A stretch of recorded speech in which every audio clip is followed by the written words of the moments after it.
बृहस्पतिवार व्रत कथा। भारतवर्ष में एक प्रतापी और दानी राजा राज्य करता था।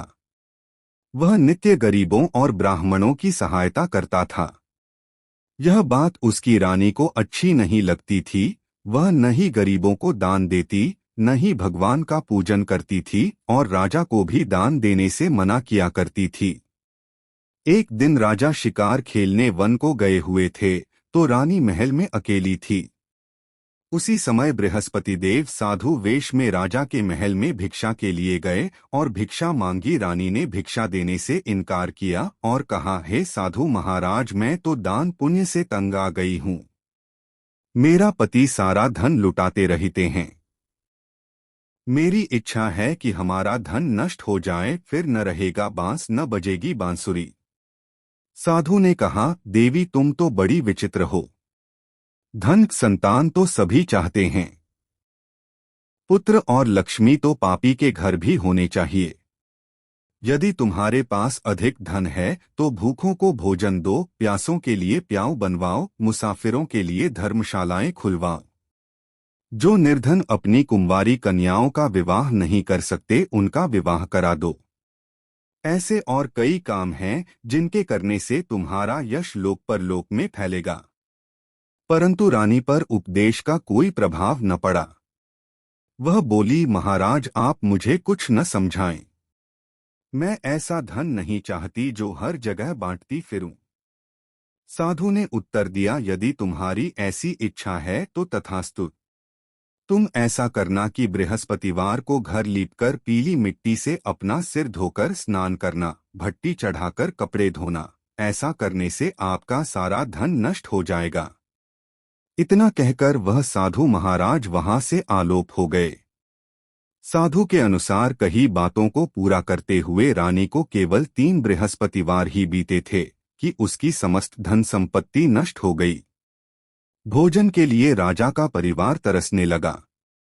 तब एक दिन राजा ने रानी से बोला कि हे रानी, तुम यहीं रहो, मैं दूसरे देश को जाता हूँ, क्योंकि यहाँ पर सभी लोग मुझे जानते हैं। इसलिए मैं कोई छोटा कार्य नहीं कर सकता। ऐसा कहकर राजा परदेश चला गया। वहां वह जंगल से लकड़ी काटकर लाता और शहर में बेचता।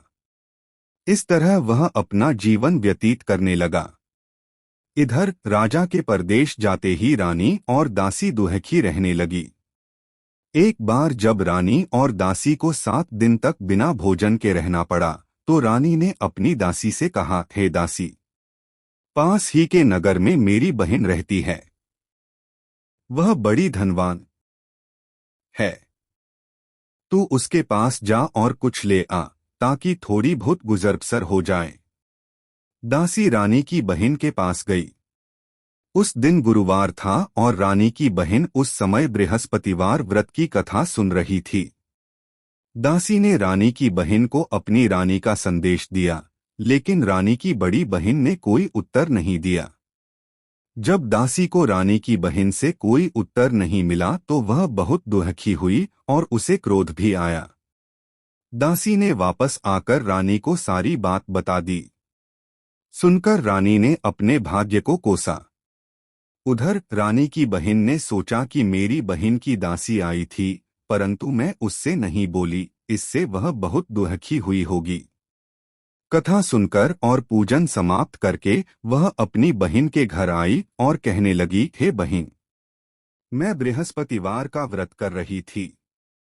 तुम्हारी दासी मेरे घर आई थी, परंतु जब तक कथा होती है तब तक न तो उठते हैं और न ही बोलते हैं, इसलिए मैं नहीं बोली।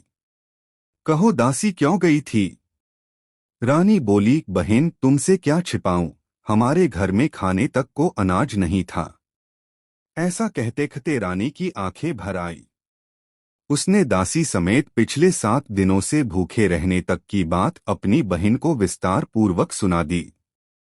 रानी की बहन बोली, देखो बहन, भगवान बृहस्पति देव सबकी मनोकामना को पूर्ण करते हैं।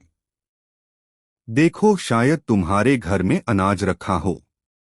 पहले तो रानी को विश्वास नहीं हुआ, पर बहन के आग्रह करने पर उसने अपनी दासी को अंदर भेजा तो उसे सचमुच अनाज से भरा एक घड़ा मिल गया। यह देखकर दासी को बड़ी हैरानी हुई। दासी रानी से कहने लगी, हे रानी, जब हमको भोजन नहीं मिलता तो हम व्रत ही तो करते हैं, इसलिए क्यों न इनसे व्रत और कथा की विधि पूछ ली जाए ताकि हम भी व्रत कर सकें। तब रानी ने अपनी बहन से बृहस्पतिवार व्रत के बारे में पूछा। उसकी बहन ने बताया, बृहस्पतिवार के व्रत में चने की दाल और मुनक्का से विष्णु भगवान का केले की जड़ में पूजन करें तथा दीपक जलाएं, व्रत कथा सुनें और पीला भोजन ही करें। इससे बृहस्पति देव प्रसन्न होते हैं। व्रत और पूजन विधि बताकर रानी की बहन अपने घर को लौट गई। 7 दिन के बाद जब गुरुवार आया तो रानी और दासी ने व्रत रखा। घुड़साल में जाकर चना और गुड़ लेकर आईं। फिर उससे केले की जड़ तथा विष्णु भगवान का पूजन किया। अब पीला भोजन कहाँ से आए, इस बात को लेकर दोनों बहुत दुखी थे। चूंकि उन्होंने व्रत रखा था, इसलिए बृहस्पति देव उनसे प्रसन्न थे। इसलिए वे एक साधारण व्यक्ति का रूप धारण कर 2 थालों में सुंदर पीला भोजन दासी को दे गए। भोजन पाकर दासी प्रसन्न हुई और फिर रानी के साथ मिलकर भोजन ग्रहण किया। उसके बाद वे सभी गुरुवार को व्रत और पूजन करने लगी। बृहस्पति भगवान की कृपा से उनके पास फिर से धन संपत्ति आ गई, परंतु रानी फिर से पहले की तरह आलस्य करने लगी। तब दासी बोली, देखो रानी, तुम पहले भी इस प्रकार आलस्य करती थी। तुम्हें धन रखने में कष्ट होता था, इस कारण सभी धन नष्ट हो गया, और अब जब भगवान बृहस्पति की कृपा से धन मिला है तो तुम्हें फिर से आलस्य होता है। रानी को समझाते हुए दासी कहती है कि बड़ी मुसीबतों के बाद हमने यह धन पाया है, इसलिए हमें दान पुण्य करना चाहिए, भूखे मनुष्यों को भोजन कराना चाहिए और धन को शुभ कार्यों में खर्च करना चाहिए, जिससे तुम्हारे कुल का यश बढ़ेगा, स्वर्ग की प्राप्ति होगी और पितृ प्रसन्न होंगे। दासी की बात मानकर रानी अपना धन शुभ कार्यों में खर्च करने लगी, जिससे पूरे नगर में उसका यश फैलने लगा। बृहस्पतिवार व्रत कथा के बाद श्रद्धा के साथ आरती की जानी चाहिए। इसके बाद प्रसाद बांटकर उसे ग्रहण करना चाहिए। एक दिन राजा दुखी होकर जंगल में एक पेड़ के नीचे आसन जमाकर बैठ गया। वह अपनी दशा को याद करके व्याकुल होने लगा। बृहस्पतिवार का दिन था। एकाएक उसने देखा कि निर्जन वन में एक साधु प्रकट हुए। वह साधु वेश में स्वयं बृहस्पति देवता थे। लकड़हारे के सामने आकर बोले, हे लकड़हारे, इस सुनसान जंगल में तू चिंता मग्न क्यों बैठा है? लकड़हारे ने दोनों हाथ जोड़कर प्रणाम किया और उत्तर दिया, महात्मा जी, आप सब कुछ जानते हैं, मैं क्या कहूँ। यह कहकर रोने लगा और साधु को अपनी आत्मकथा सुनाई। महात्मा जी ने कहा, तुम्हारी स्त्री ने बृहस्पति के दिन बृहस्पति भगवान का निरादर किया है, जिसके कारण रुष्ट होकर उन्होंने तुम्हारी यह दशा कर दी। अब तुम चिंता को दूर करके मेरे कहने पर चलो तो तुम्हारे सब कष्ट दूर हो जाएंगे और भगवान पहले से भी अधिक संपत्ति देंगे। तुम बृहस्पति के दिन कथा किया करो। 2 पैसे के चने मुनक्का लाकर उसका प्रसाद बनाओ और शुद्ध जल से लोटे में शक्कर मिलाकर अमृत तैयार करो। कथा के पश्चात अपने सारे परिवार और सुनने वाले प्रेमियों में अमृत व प्रसाद बांटकर आप भी ग्रहण करो। ऐसा करने से भगवान तुम्हारी सब मनोकामना पूरी करेंगे।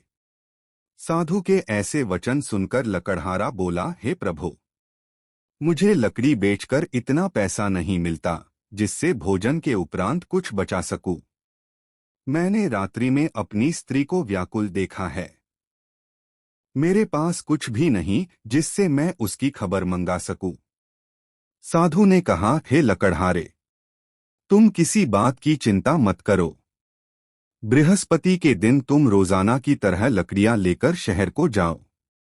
तुमको रोज से दुगुना धन प्राप्त होगा, जिससे तुम भली भांति भोजन कर लोगे तथा बृहस्पति देव की पूजा का सामान भी आ जाएगा। इतना कहकर साधु अंतर्ध्यान हो गए। धीरे धीरे समय व्यतीत होने पर फिर वही बृहस्पतिवार का दिन आया।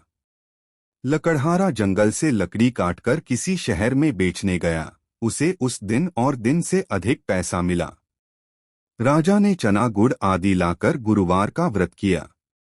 उस दिन से उसके सभी क्लेश दूर हुए, परंतु जब दोबारा गुरुवार का दिन आया तो बृहस्पतिवार का व्रत करना भूल गया। इस कारण बृहस्पति भगवान नाराज हो गए। उस दिन उस नगर के राजा ने विशाल यज्ञ का आयोजन किया तथा शहर में यह घोषणा करा दी कि कोई भी मनुष्य अपने घर में भोजन न बनावे न आग जलावे, समस्त जनता मेरे यहाँ भोजन करने आवे। इस आज्ञा को जो न मानेगा उसे फांसी की सजा दी जाएगी। इस तरह की घोषणा संपूर्ण नगर में करवा दी गई। राजा की आज्ञानुसार शहर के सभी लोग भोजन करने गए, लेकिन लकड़हारा कुछ देर से पहुंचा, इसलिए राजा उसको अपने साथ घर लिवा ले गए और ले जाकर भोजन करा रहे थे तो रानी की दृष्टि उस खूंटी पर पड़ी जिस पर उसका हार लटका हुआ था। वह वहां पर दिखाई नहीं दिया। रानी ने निश्चय किया कि मेरा हार इस मनुष्य ने चुरा लिया है। उसी समय सिपाहियों को बुलाकर उसको कारागार में डलवा दिया। जब लकड़हारा कारागार में पड़ गया और बहुत दुखी होकर विचार करने लगा कि न जाने कौन से पूर्व जन्म के कर्म से मुझे यह दुख प्राप्त हुआ है, और उसी साधु को याद करने लगा जो कि जंगल में मिला था। उसी समय तत्काल बृहस्पति देव साधु के रूप में प्रकट हुए और उसकी दशा को देखकर कहने लगे, अरे मूर्ख, तूने बृहस्पति देव की कथा नहीं करी, इस कारण तुझे दुख प्राप्त हुआ है। अब चिंता मत कर, बृहस्पतिवार के दिन कारागार के दरवाजे पर 4 पैसे पड़े मिलेंगे। उनसे तू बृहस्पति देव की पूजा करना, तेरे सभी कष्ट दूर हो जाएंगे। बृहस्पति के दिन उसे 4 पैसे मिले। लकड़हारे ने